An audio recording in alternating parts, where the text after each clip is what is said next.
Hello again. Weather is warming up here. No sweatshirt today.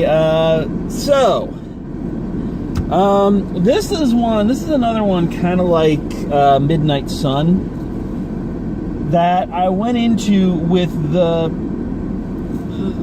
every expectation to hate it.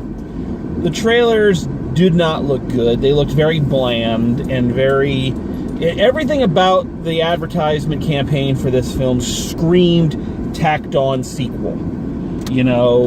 It screamed like another Independence Day resurgence. A sequel that wasn't needed, nobody asked for, and just made you cry with how much it disrespected the original. And I'm gonna, much like Midnight Sun, I'm gonna say I was very pleasantly surprised by this film. In the end, I ended up liking this film a lot, and it took me a little while to get there, because while I still like this film, I also feel that there were some things they did that really pissed me off, and I really didn't like. In the end, those things I didn't like kind of got out of the way, and I was able to enjoy it. But the things that they did wrong, they really did wrong. But the things they did right, they really did right. I was sitting there watching it. I was kind of making a list. I made a couple lists in my head, and as I'm watching it, I'm sitting there thinking, okay, so this is a better Transformers movie than Transformers. It's a better follow-up than Independence Day Resurgence. The teenage characters in it, and the Monsters vs. Robot was a better Power Rangers movie than Power Rangers. It's still a better monster movie than Godzilla. So the only thing, ironically, that it didn't do better than anything else was be a sequel to its own movie. It's kind of funny. So where to start with this one? Do I want to start with what I liked or what I didn't like? Let's start with what I liked. It's always good to be positive right out the bat. Right out the gate. So, first thing I liked about this movie a lot was the story was interesting and wasn't just a tired rehashing of the first one. The story, of the monsters coming back and how they come back and, all of that was pretty clever and pretty well done. They didn't just start out with, oh, the breach opened again. Okay, well, back we go. No, there was a plot to be followed. Somebody had an ulterior motive. And the film was clever enough that, the obvious villain, the person you're watching going, clearly this is the bad guy, wasn't the bad guy. It was a nice little swerve. Not, Hulk Hogan joining the NWO kind of swerve. But in terms of these movies, a way better surprise than a lot of other ones I've seen. So the story, first off, was pretty good. I also like, again, unlike Independence Day Resurgence, this felt like a logical continuation. It took its time in the beginning of the film to establish what the world has become after the events of the first film. What would be the aftermath? Excuse me. And Independence Day Resurgence tried to do that, and it sucked. This one does it, and the world feels lived in. The world and that's one of the great things, even though Guillermo del Toro didn't direct this one, that's something I love about a lot of his films. His worlds feel lived in. They feel real. No matter how fantastic they get, there's a griminess, there's a tactile touch to it that makes it feel grounded in reality. Well, this film's a little bit more slick and pretty than the things Guillermo del Toro does, but the world still feels lived in and like a logical progression of how we got from here to here. right? The film delivers on a lot of things I really wanted more of in the first movie. You know, one of the things even though I really love the original Pacific Rim, one of the things I always think of when I watch this, man, I would have liked to have seen more of the kaiju battles. I would have liked to have seen the other Jaegers other than Gypsy Danger, you know, do some cool stuff. You know, they had all these really awesome designs, and they really didn't do much when you go down to it. This one, the kaiju battles are bigger, they're longer. The Jaegers are they're all still very distinct. Again, better Transformers movie than Transformers. They look like old school Transformers. They look like G1 Transformers. One of them, I swear, looks like, reminds me of Brawn. But anyway, so all the Jaegers are different. They've got different skills and different weapons, and, you know, it's really cool to see that. So the action scenes are bigger, better. You know, so they kind of took what was there originally. It's filmed differently, it's shot differently, but it's still a lot of fun, and that's where I started to get into it, you know. So I really enjoyed that.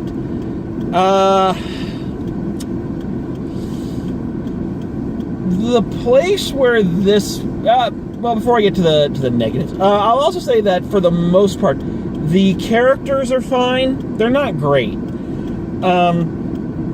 Again, what made the first one, and again a Guillermo del Toro kind of staple, the characters in that one were almost like they were plucked out of a video game. They are very big, very bold, you know, as I always say, big, bold, brassy barbecue sauce, you know? The characters in this one are decent. You've got some interesting turns and some good performances and some fun new characters, and a lot of the original cast comes back to do some new things, and they have a lot of them doing some very new and interesting things. But comparing this cast to the original cast, they're not as strong, they're not as interesting, they're not as fun. They want them to be, and I think they could have been if they'd redistributed the story a little bit differently. Here's what I mean. The biggest problem I have with this movie is that arguably, or not arguably, I think a lot of people would agree this, the best character to come out of the original Pacific Rim was Mako Mori. She was the breakout character. People loved Mako Mori. I loved Mako Mori. And she's in this film, and this is going to get into spoiler territory, so turn off if you don't want to know spoilers. But our main character is not Mako Mori. Our main character is, apparently, Idris Elba's character had a son that he never mentioned, as played by Finn from the new Star Wars movies. And Finn is now our main character. Now, that is not bad in and of itself. Another action film with an African-American or a black lead, since he's British and not American. But, you know, with a minority lead is never a bad thing. But the problem is the character they give him is the most generic Blandy McBlanderson McDaddy issues. Oh, look at me. I'm a washout from the thing my daddy did, and now I've got a chip on my shoulder, and I never got to prove to my dad how great I was, and his death has left me with a lot of unresolved issues, because we haven't seen that shit before. You know, quite frankly, I know that Hollywood is deprived of, you know, original thought. But God almighty, am I getting tired of the daddy issue thing. I mean, for fuck's sake. You know, it's the exact same character arc and story we see in Top Gun, Green Lantern, Iron Man, the new Tomb Raider, Creed, those new god-awful Star Trek movies. And those are just the ones I can think of sitting here right now. Now, some filmmakers and stories are powerful enough and have more going on than just that, so they can take that basic concept, that seed, and grow it out, like Ryan Coogler did with Creed. Others can't. And this one can't. The guy is, I mean, he's not a bad actor, and he injects all of his parts with a lot of, chutzpah and a lot of charisma, but it's the same damn arc that we've seen. And what really pisses me off is one of the things that really pissed me off about this movie, and again, spoiler alert, so, they fucking kill Mako Mori, one of the best characters, not just female characters. You can add any kind of qualifier, but yes, she was one of the best female characters in years. Yes, she was one of the best Asian characters in years. I am not adding any of that. I'm saying this period, she is one of the best characters, period, in an action movie that we've seen in years, and they fucking kill her off so the story can be about Captain Blandy McDaddy issues. And I cannot, as good as an actor as he is, as fine as he is in the role, as light and funny as the character can be, the fact that this wasn't about Mako Mori, or she wasn't the main character, or the one in that position of power for the majority of the film, that they had to bring in a guy to have daddy issues, is just so insulting and lazy. Again, to one of the best characters in an action movie in years. So now to top that off, to make it worse, the other thing I hated about this is that there's a much more interesting character story. The overarching story of the monsters and the kaiju and the Jaegers, that's all fine and interesting and original. But it's the characters that are driving it that are tired and hackneyed and, cliche. So to top it off, they have another story of a group of cadets who are training to be Jaeger pilots. This is where this is a better Power Ranger movie than Power Rangers was. And these are headed by a young girl who's like, a tech expert, and she built her own Jaeger and all that. And it has some of the basic cliches of, oh, you don't belong here, and she's got a bully, it's an Ender's Game kind of thing. But these characters were very fresh and very alert and were very distinct, even though I don't think they said half of their names, and they get very little screen time. And I'm sitting there watching, it's like, why is the movie not about them? Why are we with, Captain Blandy McDaddy issues and why is the whole movie not about the kids, the students, the next generation? While I'm sitting there thinking, this movie would have been so much more awesome if the story had been about the kids. The role that Captain Blandy McDaddy issues had was taken by Mako Mori, and Captain Blandy McDaddy issues was filled in for an uninteresting white guy.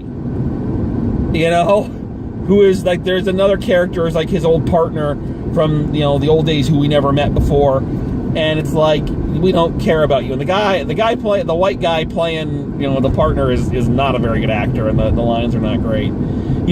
So that would have been interesting. That would have been a much better character dynamic. A brother and sister with different views on the father, who are both are trying to train this next generation, and the next generation trying to get ready. And now, even if you're going to play out the daddy issues thing, there's a better conflict going on. There's better resolution. It makes sense with the whole drifting thing, the whole thing where the two pilots have to share the brain. It would have made the movie so much more streamlined, and it would have made much more sense. One other thing that bugged me. So again, going back to the Mako Mori thing, again, Mako Mori, a great character who defied a lot of stereotypes, defied a lot of cliches. In this movie, they take 15 yards penalty back because they have a female character in this who supposedly is a badass. I don't know what her fucking name is. I don't know what her job there is. She's there to be a momentary object of the dick measuring contest between Blandine McDaddy issues and an uninteresting white guy. Who does she like more? And they don't even flush that story out. It's like, who are you? Why are you here? You know? It was like, why? Write that character out. You don't need her. Oh. So here's the thing. Those aspects of this movie frustrated me. It frustrated me a lot. I always find it frustrating when sitting in the theater, I can come up with better plot ideas or fix some of these holes in the time it takes me to watch the movie came up with through all its rewrites and everything. So while this movie did frustrate me, I would be lying to you if I said I didn't enjoy the movie as a whole. And I'd be lying to you if I said I wasn't entertained, that I didn't find it a great popcorn film, that I wasn't anxious to see what they're going to do next. They set up another sequel very clearly and going, all right. Ironically, they set up the exact same sequel that Independence Day Resurgence was trying to set up, but I don't think that one's ever going to happen. They set up almost the exact same sequel of, okay, now we're going to take the fight to them. They've been attacking us long enough, so now we're going to, go get them. So I'm interested to see where they take it, and I'd be lying if I said I wasn't going to buy this when it came out and watch it again. And enjoy it on the same level I enjoy a lot of those kind of crazy action films. I'm not going to enjoy it on the same level that I do the original. But, I think the original is kind of one of those films, kind of like Jurassic Park and Independence Day and Jaws. Nothing is going to outlast that image. That film worked. Everything about it clicked. It hit at the right time, and therefore, any sequel that comes out, you may get lucky and you have ones that build on it and you have a successful franchise, but it's never going to outdo what was so cool about the original. So, final grade for this one. Boy, that's a tough one. Because it's a rare movie that I'm this fucking frustrated, but I was that fucking entertained. It's like really weird, because normally it's one or the other. You're either entertained and you can overlook everything that's frustrating you, or you're so frustrated it overshadows everything that was good about the movie. So it makes it very hard to kind of put a grade on this one. But I think the best one to go with is I'm gonna say B plus. And I think I'm being a little generous. You know what? Scratch that. We're going with a solid B. I think that, again, there was enough good in there that makes it watchable and enjoyable, and the setup for other sequels and whatnot and all that. But when you discount that much of what made the original great, outside of the monsters and robots, I think you need to reevaluate things. So yeah, solid B on this one. All right, but again, this was the weekend of movies I wasn't expecting to enjoy, and I'm surprisingly entertained. I really enjoyed both movies I saw this weekend. So yay. Maybe there's hope for 2018 in movies yet. We can only pray. All right, so another couple weeks down. We'll see what's coming out and see what we can hit. So until next time, have a good week, and as always, drive safe, and I will see you at the movies.